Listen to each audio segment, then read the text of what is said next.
Hello, good afternoon, good morning everyone, and thank you for taking the time to join today's webinar with Diligent, the price of convenience, how corporate directors invite risk through unsecure communication practices. My name is Stephanie Wong, and I'm the marketing lead for Asia here at Diligent. I'm joined today by my colleague, Cherry Regnier, Vice President, Sales of Asia. We're glad you could all join the session and hope you find it beneficial. Before we get started today, I'd like to go over a few housekeeping items. Today's webinar will be 25 to 30 minutes long. It will be recorded and a replay will be sent out to all registrants after this session. Please feel free to share the replay with your colleagues, directors, and ask your questions at any time by utilizing the questions pane in the GoToWebinar panel. We will, of course, try to answer most of these questions at the end of our session, but if for some reason we are unable to, Cherry and someone from Diligent will follow up individually on those. Just one other note, in case you have any difficulties with audio or visual today, the best way is just to restart the webinar presentation and that should solve any issues. So before we start with Cherry, I'd like to do a quick poll with everyone. So just 1 second and you should see the questions coming up your screen. So could I please have everybody participate in the poll?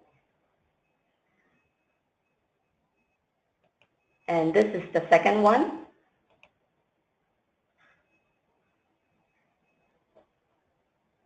Okay, we have a final question.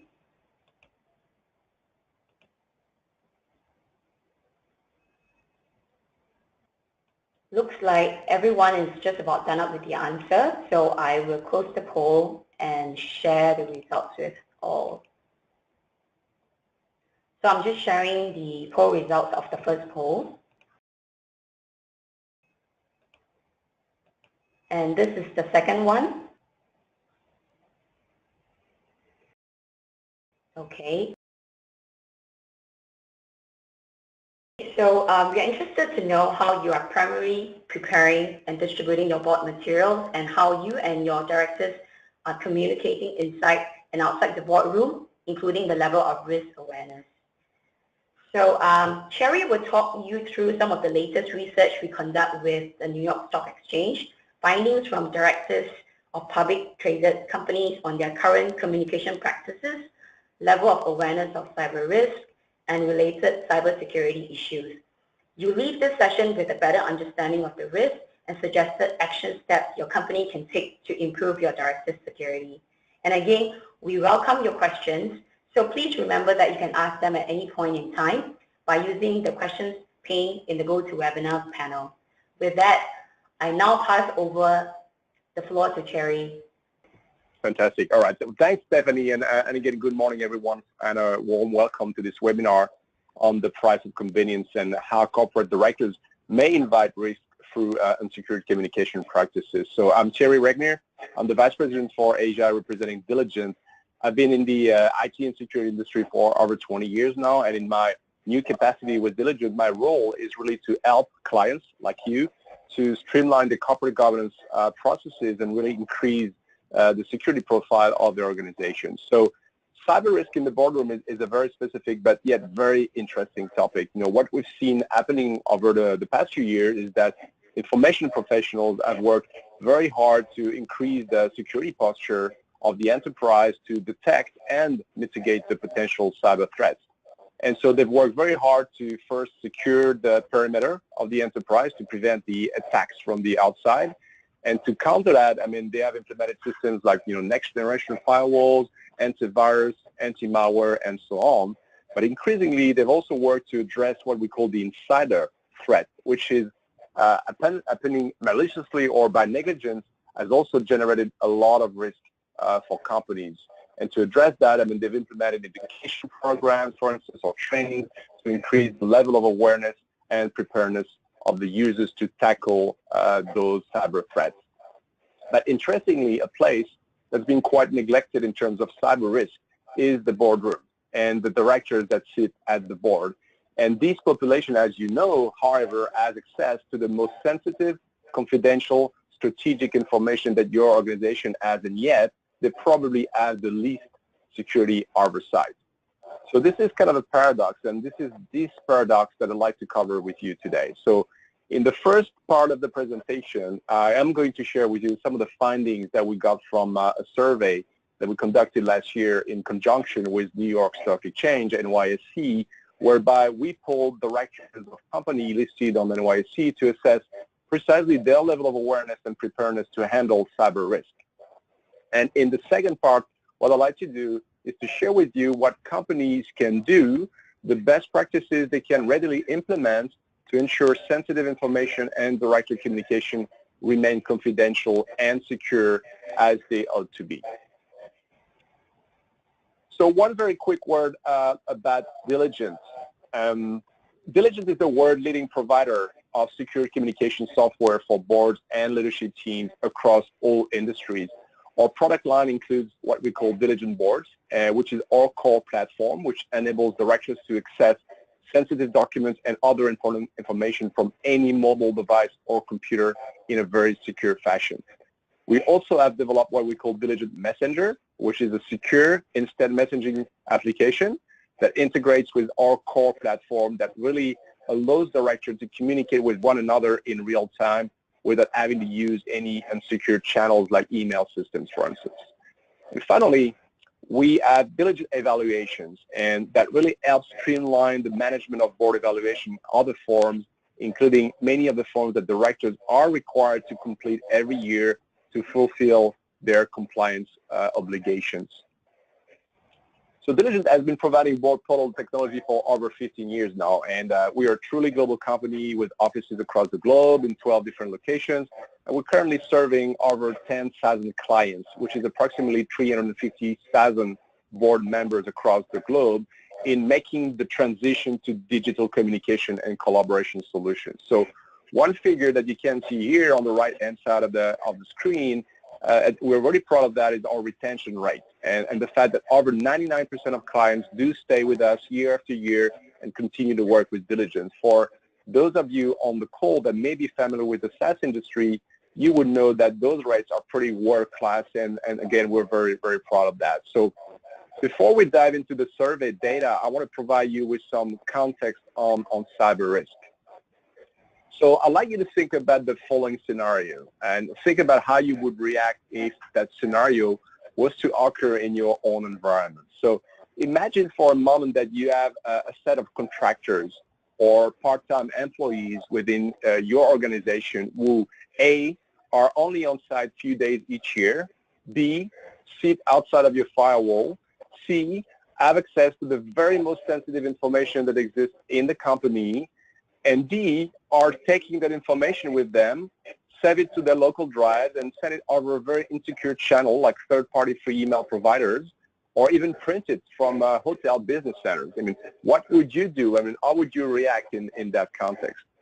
And unfortunately, I've got to say that this scenario is a fairly accurate picture of how boards of directors communicate and operate in many companies. Board members are not full-time employees. They typically use third-party free email service providers like Yahoo or Gmail. They have access to the very most sensitive information of the company, sometimes even before the shareholders get it. And even if the system they use have security embedded, I mean, since they are not managed by your company data security team, and well, you have no access whatsoever or control over the system and the data they contain. And here's why it can be a major problem. Let's just take one of those examples here. I mean, back in May last year, if you recall, I mean, former Secretary of State Colin Powell, who served on Salesforce.com board, had his personal email hacked. And the content of his email was posted on DC Leak. And one email was containing a confidential slide deck that was detailing the acquisition targets being considered by Salesforce.com that very soon made the headlines of the Wall Street Journal. So although this information likely was not what the hackers were looking for in the first place, I mean, you can easily imagine the implication of that breach in terms of the company's revenue and performance, not even mentioning, I mean, obviously the legal and reputational aspects of it. So the results of the survey that I'm about to share with you now show that this unfortunate incident is very likely to be repeated and might be more widespread than any of us here would be comfortable with. So now let me give you a bit of context on the survey that we conducted in conjunction with NYSE Governance Services, so which is, as I said, an organization that provides consulting, research, and guidance to the boards of companies on the exchange. So what we've done is that we worked together to craft a questionnaire with which we collected about 381 responses from board directors. And the survey really had three goals. I mean, the first one was to determine how board members communicate outside of board meetings, and what was the effectiveness of the systems that they were actually using. The second goal was to understand the current level of awareness of cyber risk and the cybersecurity issues, and particularly pertaining to the ways directors communicate with one another. And finally, what we wanted to understand is to gain perspective on how well prepared companies are to handle cyber attacks being targeted at directors and top executives particularly. So one of the questions, just to get started on the questionnaire and the survey, we asked was about the method that directors use to communicate with fellow directors and with the management. And the response was a staggering 92%. I mean, 92% of directors use personal email, at least occasionally, to communicate with fellow directors. And only 7% said they never use their personal email account to send or receive board or company materials. So that high percentage of directors using personal email is even more concerning when you correlate that with another report issued by Diligent last year that revealed that 30%, 30, of corporate directors actually use free unsecured email service providers like Yahoo or Gmail to conduct board business communication. So this data is even more surprising when you consider that more than half of the respondents told us that their companies are actually using secured board management software. So there's a bit of disconnect here that might warrant from your side a bit of review as to why directors still use personal email. Is it because the software they're using doesn't support messaging? Is it a lack of training, or is it a need for firmer policy, for instance? I mean, this is probably questions worth asking in your respective environments. So beside the answers that we got from the directors, I mean, on the questionnaires itself, we also got a lot of free comments and remarks of directors sharing their own experience. And one of them actually shared that view that, directors needed to exercise as much care in their electronic communication as they would do in any legal documents. And that was a great point. I mean, that struck a chord because, we understood that beside the security issue, there was also actually another type of risk, which is the personal liability that directors expose themselves to during their board communication. And indeed, I mean, director communication can be considered formal discoverable evidence in the event of a litigation against the company. And if directors are using personal email accounts, for instance, they may be required to hand over their personal devices and email accounts for the purpose of discovery in the event of a lawsuit. So this is why, I mean, using closed-loop communication systems like Diligence, for instance, can truly make a difference and offer your directors protection against both security threats and against personal liability risks as well. So knowing that many companies are already using secure board portal to communicate board information, we also asked directors, so are they personally handling the documents that they get from their board portals? And so we were quite alarmed to learn that about nearly half of them, about 48%, are actually downloading board materials or company documents onto their personal computer or devices. So additionally, 22%, even more worryingly, reported that storing board materials on a personal or external drive was a current practice. And as we've already pointed out, having information outside the control of the company means it's obviously harder to manage both from a security perspective and from a personal liability standpoint for directors. It also obviously adds burdens on the director's shoulders because the responsibility now of managing the information falls on them rather than just being centrally managed by your company's team that's supposed to do that for them. So clearly, more needs to happen here to raise awareness of how board materials are being managed, stored, and contained. So then another question we asked was, look, who sanctions your board's communication methods? And interestingly, only 8% of respondents identified the information team, IT, IS, data security team, as having a role in sanctioning communication methods used by directors. 15% actually tasked the legal and corporate security team with that responsibility, while another 16% gave the role to the audit or risk committee. But interestingly, the highest percentage that we got was 27%, and this is assigned the role of sanctioning the board's communication methods to the board chair or lead directors, regardless of whether or not, the board chair has any level of competence with cybersecurity issues. So another kind of a head scratcher for us as well here. So given that so few companies asked the IT security team to sanction the board's communication methods, we thought perhaps companies are doing a kind of audit of these practices on the back end. So we asked whether or not the company had ever audited the board's communication, and a staggering 40% of the respondents were completely unaware of whether or not a security audit of director communications had ever taken place in their organization. So another 28% reported management takes care of that, and which we found a bit concerning, as it would be obviously not possible to actually audit the security of directors' communication without the board's member consent or involvement in that process, in that audit. So the net is that there really is a need to do a bit more education around that issue, and we want to try to really elevate a little the level of awareness of directors to make sure that board communication are being secured along with every other type of sensitive data. So, and then finally, in kind of wrapping up on the survey here, we kind of wondered, well, if the directors aren't receiving any security oversight or auditing of the communication, perhaps at least they receive cybersecurity training from the company. And however, the majority said that it's not the case.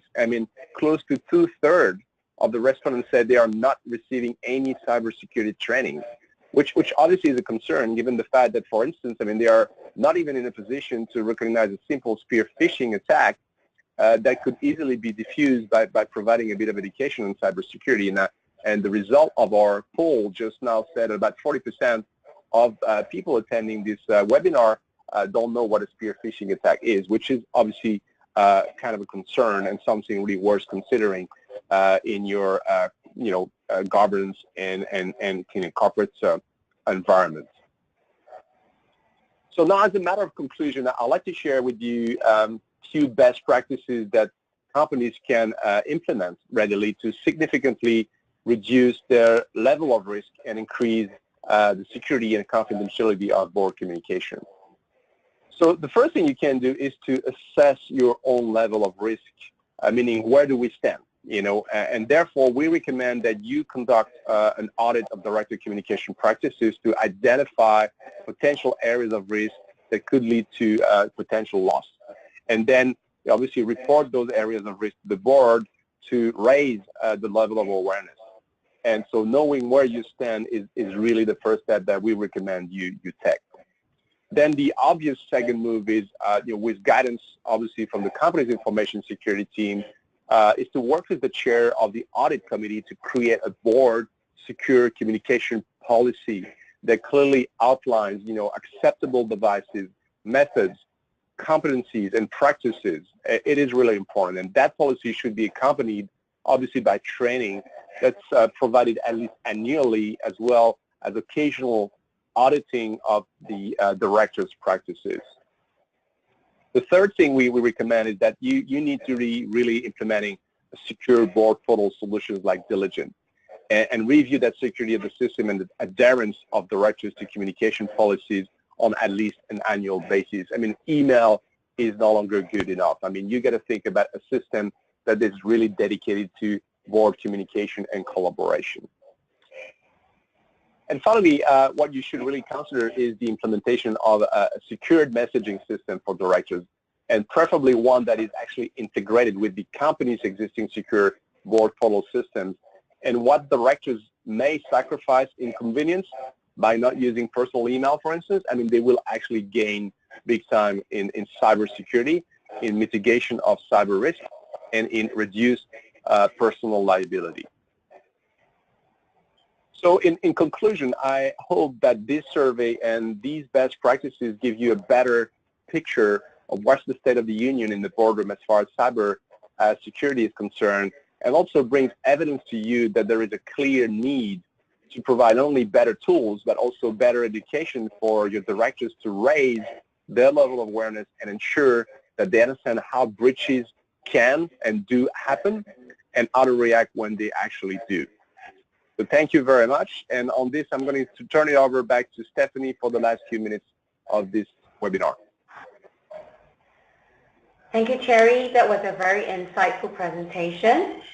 We are now in the question and answer part of the program, and I'm excited to see some questions coming in. So if you can just bear with me for a second. Okay, here's the first one, Thierry. What is the difference between a board portal and email and password protected PDF? Okay, well, that's a great question. That's a question we get very, very often. Well, the main difference I got to say is that, with emails, once the email has been sent, you completely lose control over where it actually ends up. You not having control anymore. So emails can obviously easily be forwarded. Attachment can easily be extracted and stored elsewhere. So for the password protected attachments can also easily be unlocked. It's a child's game.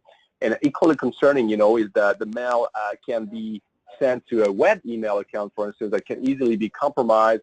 As everybody knows, web email accounts are proved to be very hackable. And free email systems, like Gmail, for instance, could also scan the contents of the emails in their servers, which further undermines, the information that is sent by the company to their boards and committee members, not even mentioning what we talked about, which is the discoverability issues that can be triggered as well. So, yeah, a lot of differences. And I would say, to sum it up, the key difference is military-grade security when you use these kind of solutions as opposed to open, field for free email providers. Thank you, Thierry. Another question that came through the floor is, were there any diligent customers who were impacted by the recent ransomware WannaCry? The second part of this question is, how does Diligent ensure a ransomware attack doesn't happen to its users? Again, it's a great question because we got a lot of concerns from customers, existing clients, and potential prospects as well as to the impact on that ransomware WannaCry. I guess you're referring to WannaCry attack. Well, to date, no report has been made that any Diligent customers would have been impacted by ransomware on the count, obviously, of using Diligent board solution. We may have clients, they have not disclosed that to us, obviously, that may have been impacted, but not on the count of using our solutions. And it kind of does make sense, given that in order to claim a ransom, you first need to get into the system and encrypt the data. And what closed-loop systems like Diligent prevent is precisely the ability to get into the system and access your files, documents, or information. And this is just not doable. And furthermore, with Diligent, your data are encrypted at all times, either on the device or when the data are in transit, which means that even if the data fall in the wrong hands, they wouldn't be exploitable at all. So the answer is no impact at all on Diligent users. There's another question here is, directors are used to communicating on email, SMS, and WhatsApp. So in your opinion, how difficult is it, to use Diligent Messenger for board communication? Yeah, well, it's a question that's actually very much something that's super hot at the moment, using IM for the board. And it's actually very simple. It works very much like a standard IM tool that is accessible from any device, PC, tablet, smartphone, via an app or a browser, with the big difference, again, that it leverages on the military-grade security of the Diligent platform. And obviously, all other free IM providers, I'm thinking about WhatsApp and Facebook and others, obviously don't offer that, can't offer that. So what we recommend is that not only you invest in an IM tool, but you invest in an IM tool that is a standalone, that is not, a standalone tool, but a tool that rather integrates with your existing board portal system. So it's much easier for you to use and for your directors as well, so that because they're already very familiar with the platform.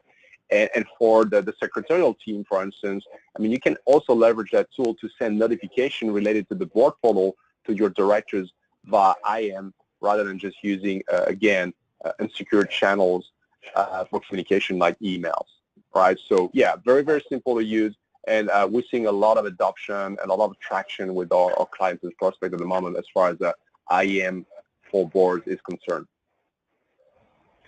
Thank you, Thierry. Can I please have you move to the last slide? So everyone, just being conscious of time, we will now have to wrap up. For questions we have yet to respond to, we will get back to you individually. So once again, thank you everyone for joining our call today. For current clients who need additional information, please contact your customer success representative, and prospecting clients out there that are looking for more information on our board portals, please certainly be in touch with your diligent sales rep, or again reach out via email. Before you leave, we value your feedback via a brief survey at the close of the session. The replay will be available shortly, and on behalf of Team Asia, we wish everyone a brilliant day. Thank you very much.